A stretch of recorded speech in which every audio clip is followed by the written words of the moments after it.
Light is always light. Now you see. Natvam deho.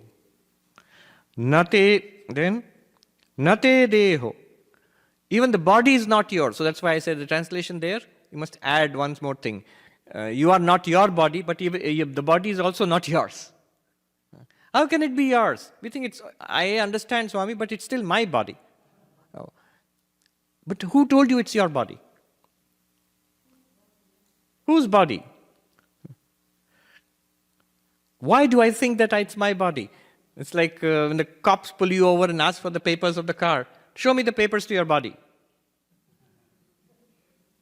Who told you it's your body? Nobody told you. You don't have the proper documentation. You're going to end up in jail.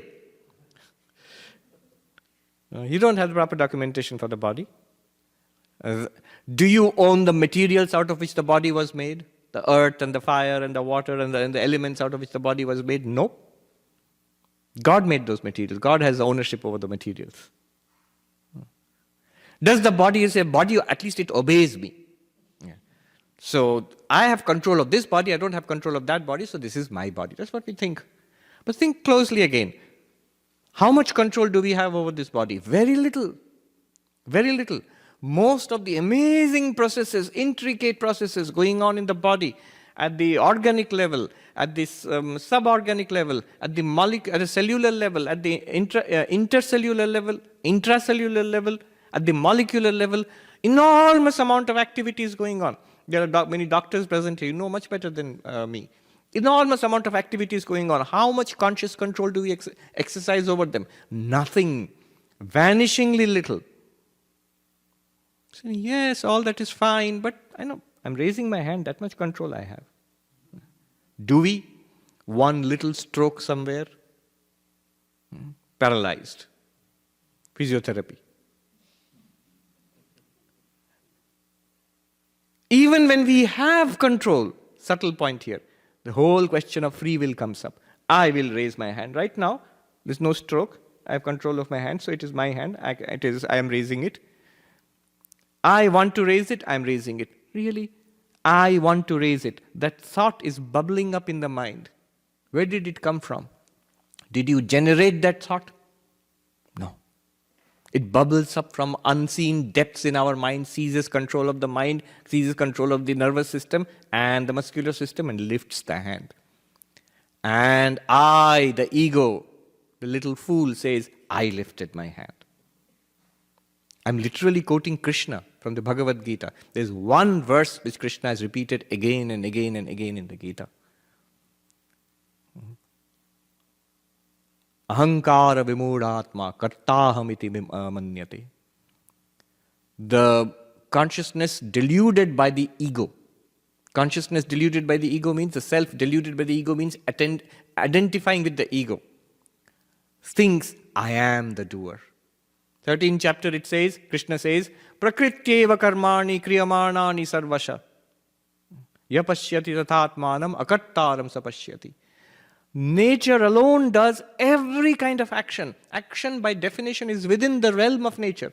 All action is done by nature. One who sees this, sees that I am not the doer, I am the witness. I am the witness of actions going on in nature.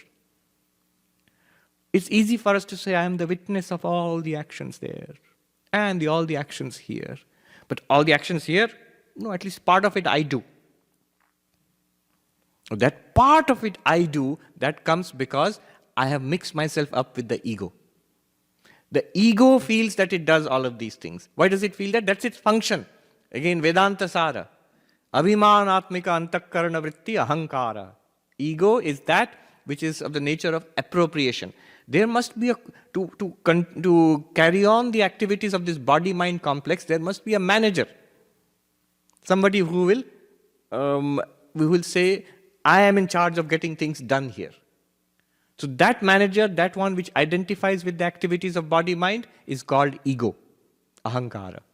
I, the consciousness, when I do not know what I am, and I identify myself with the ego, then I think I am doing these things.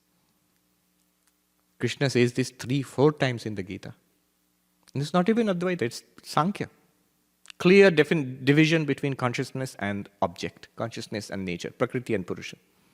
In times of trouble, when objects object a lot to you, times of trouble, recall this knowledge and deal with the trouble. Times of trouble, there are little times of trouble throughout the day. So these are experiences given to us by God for practice of Vedanta. Chidruposi sada sakshi. You are always the witness, never an object, never witnessed. Yes, this consciousness is not an object. I mentioned it yesterday. That's what makes it difficult, because everything that we know is an object. And trying to understand this becomes complicated by the fact that it's not an object. We are looking in the wrong direction. In that story, I will not repeat it. I have repeated it ad nauseum. The story of the 10th man. Could not count himself as the 10th man, counting only 9 people there, because he's used to counting outside. So he expects the 10th man to be there. 1, 2, 3, 4, 5, 6, 7, 8, 9, 10. No 10th man. That turn, 9, and then turn from there to I am the 10th, that's not natural to him. That's why we have this problem. But what it means is, it is the inward turn. The self towards the self. Atmanyevatmani anupashyati. That means one who sees oneself in the self or by the self. Sri Ramakrishna used the term being aware of awareness. Bodhe bodhkara. In Bengali he said. This is the meaning of chidruposi sada sakshi. Nirapeksha does not depend on anything. You do not depend on anything. That consciousness, what does it need? This body, what does it need? Plenty of things. Needs a chair to sit, air to breathe, food to eat, bed to sleep. Yeah. But you, the consciousness, awareness, what do you need? This mind, what does it need? Plenty of things. Books to read, movies to watch, people to praise it. So many things it needs. But this you, the awareness, what do you need? Nothing.